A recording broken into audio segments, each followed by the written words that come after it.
Hey guys, welcome to our channel.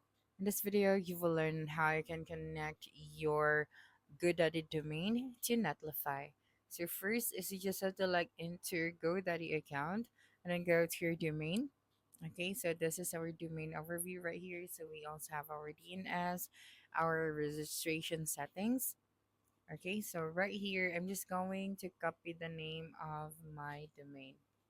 Okay, so I'm just going to copy this one. After that, open your Netlify and then just select your project. After that, just go to the domain management. And here I'm just going to add a domain.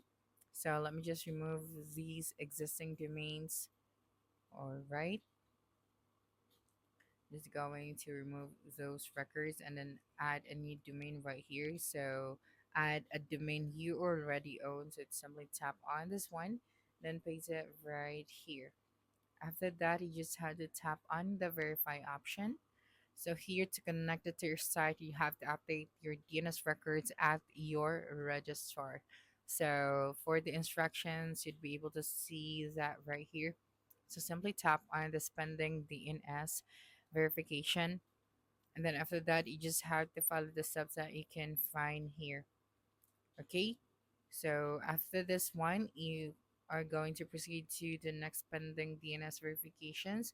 So just the same process, all you have to do is to add a CNAME record for this one.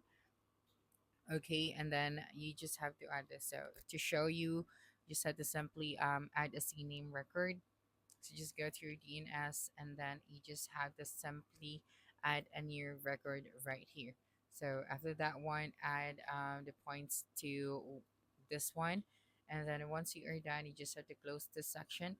And then it will take 24 to 48 hours before the DNS to propagate.